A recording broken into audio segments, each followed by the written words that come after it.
Hello there, and welcome to IQT's The Quantum Dragon podcast. My name is Brian Siegelwax, and I'm hydrating and stretching for a spin class. My guest this episode is Jason Lynch, CEO of Equal One. Thank you for joining me. Welcome to the show. Thanks, Brian. It's great to be here. Okay, Bell One is supposedly fully rack mounted, but photos of quantum computers often hide racks of control systems, cryogenic equipment, and who knows what else. So when I look at a photo of Bell One, which doesn't even use one full rack, is that really the whole system? It absolutely is. It is the whole system. All you need is to plug it in to a standard outlet, and it needs no external components. We've put it now in the back of a rental truck and put it actually on a battery to bring it to various conferences and locations. So yes, it includes all control electronics. It includes all cryogenics. It includes everything you need to run Bell One benchmarking and algorithms. Spin qubit providers claim scalability to millions or even billions of qubits, yet existing qubit counts remain quite low compared to several other modalities. When will we see a breakthrough? Maybe not even millions, but at least catching up with today's frontrunners. Sure. So, I mean, I suppose there's maybe a couple of ways to come at that. I do think in the next 12 to 18 months, you're going to see qubit counts go into the hundreds for spin qubits. And I suppose our bet and the bet of other spin companies is that once we get there, it's the challenge of scaling to thousands becomes much easier because essentially our qubit is similar to a transistor. It's a transistor structure. So once we show we can do the control, calibration, error correction on sort of 100 or hundreds of qubits, our bet is that we will have a much easier time to scale then into the thousands and ultimately, like you say, into the millions. There's another piece to that maybe, which is, well, why are the qubit counts a little bit lower than the others right now? And I would say, quantum spin qubits in quantum, I kind of refer to them as quantum 2.0. When the 1.0 guys, who I would class as superconducting, neutral atom, and trapped ion, were starting, silicon spin qubits were really dismissed because the performance really wasn't there. And I'm talking about maybe 10, 12, 15 years ago. There's been sort of a number of things that have happened in the meantime. I mean, the key thing, I suppose, is purification of the silicon to silicon 28, which moves it from really poor performance to performance that is now in the range of other qubits, and in the our current 2-qubit fidelities are 99.4. We see a path to the 99.9 pretty soon. I guess the answer is silicon qubits sort of came to the game somewhat late. I would describe ourselves as, quantum 2.0. And the bet is that once we get to the next phase, which I think ourselves and potentially others will get to in the next 18 to 24 months, we will have a much easier time to scale. So kind of like photonics makes that argument that some modalities are relatively easy to start and hard to scale, but photonics and spins are relatively hard to start, but then easy to scale afterward. Yeah, I would include photonics in that 2.0 group also.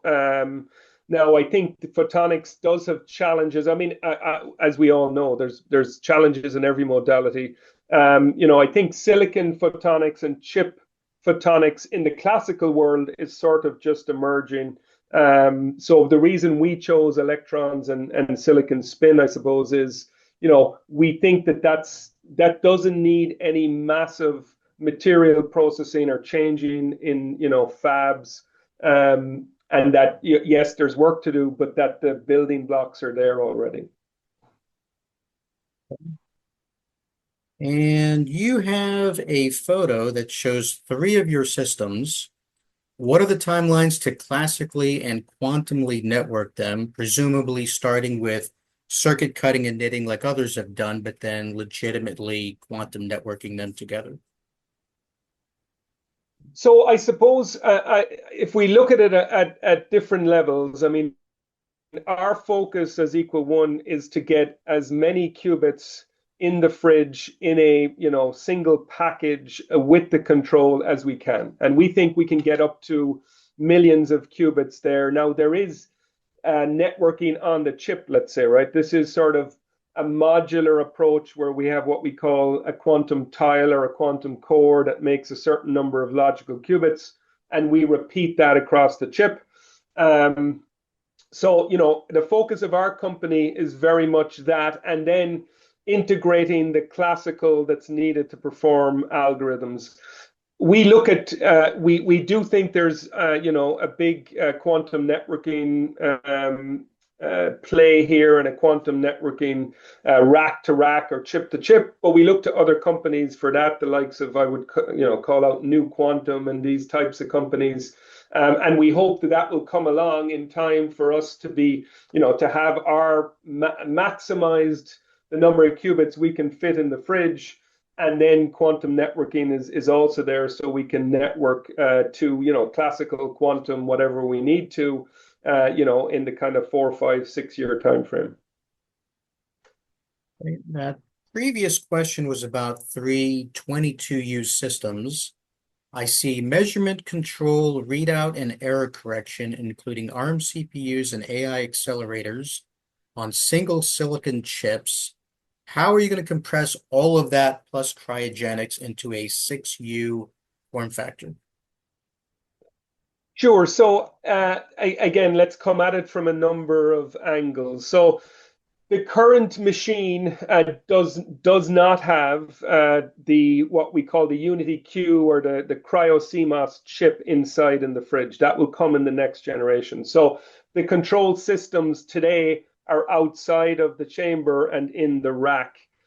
So one of the things we can do to shrink that down, and even at 6 qubits, there's sort of 50 cables going from the control electronics to the qubits.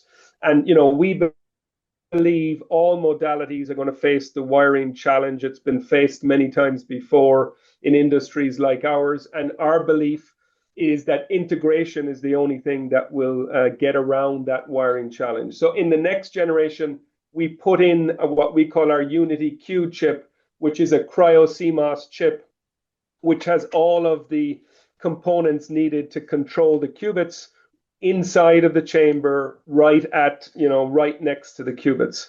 So that's one piece and one reason why we'll be able to reduce the form factor. The cryogenics, I mean, we have a target.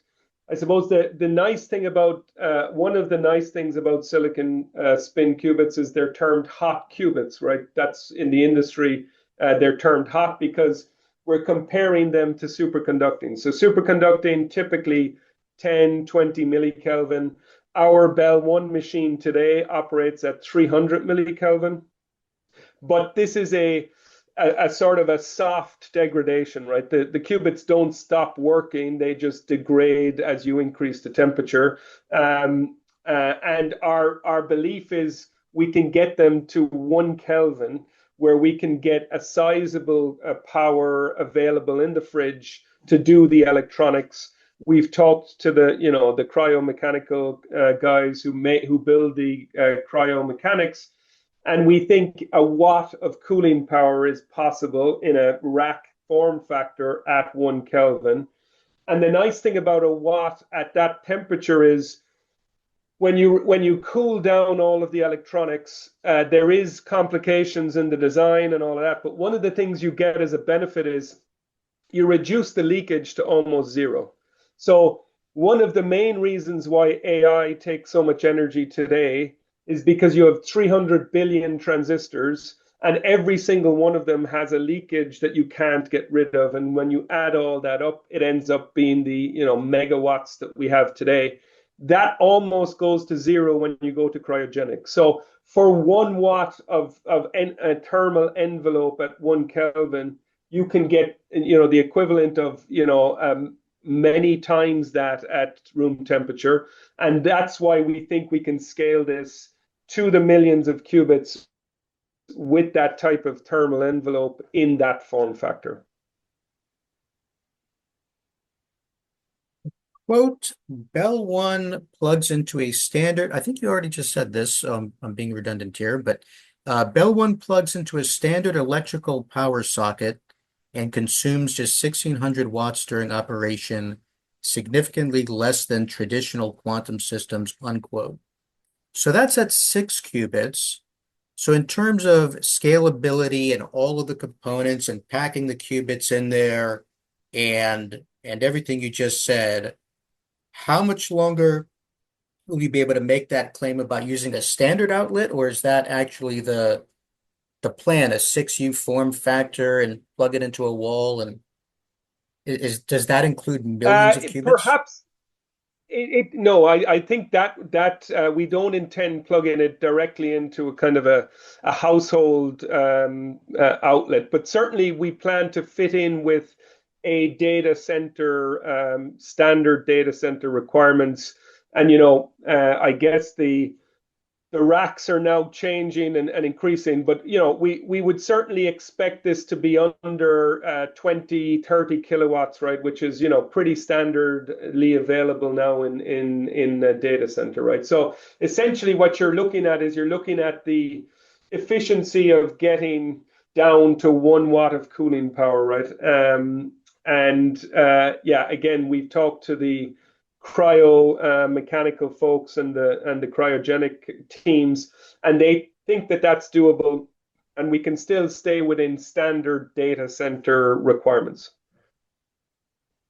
For my last question, another quote, Equal One is on a mission to democratize quantum computing, making this transformative technology accessible and affordable for all, unquote. When will a system become accessible via the cloud? So we took a pretty a pretty deliberate decision when we started our commercialization journey 18 months or 24 months ago, that because of the form factor, we were going to focus on selling machines into on-premise type of environments. And we have obviously announced an engagement with the European Space Agency, which we will be installing in the next month or two into their facility. We have other discussions ongoing in terms of who else we will deliver it to. So the answer, I suppose, is we can put it on the cloud, but with a team of our size, we want to focus working closely with customer teams to help them, together work on the algorithms. And we've announced, partnerships in the last month with the likes of Q Control and Boole in France and Quantify, in terms of partnerships on various parts that will help the customer use our machines. So the answer is we don't have plans in the coming quarters. There's no reason why we can't put it on. If we saw demand for that, we probably would. But what we're very busy with at the moment is working with customers like the European Space Agency very closely and bringing them on a quantum journey from where we are today to, a machine that can impact their commercial application. We forecast in, 3-4 generations. Okay, well, I'm all out of questions, so the floor is yours to say anything else you'd like to say. I mean, look, thanks for inviting me on. I think we're in a hugely exciting time. I think, not a day, if even not an hour goes by when we have more news on both the technical milestones that quantum companies are fulfilling and commercial milestones. And, I think there's two things happening in parallel. One is companies like ourselves are progressing where the technology is, and we're marching towards having fault tolerant quantum computers. But also, there's a lot of work being done on the application. And I think, as you'll have seen in the last few months, a number of groups, re-evaluated the number of qubits needed to break, RSA 2048 as an example. So I think it's a hugely exciting time because we're both progressing on the hardware and software today, but also moving in the timeline that would be a true quantum advantage and true quantum commercial application. So, we're massively excited. We think for ourselves in the next, 12 to 18 months, we have some things that we're really excited about, both on the technical side and on the partnership side. And yeah, it's a massively exciting time for the community, and I think it'll only keep accelerating. Agreed. I'm excited. Well, thank you again for joining me on IQT's The Quantum Dragon podcast, and thank you to everyone who's still listening.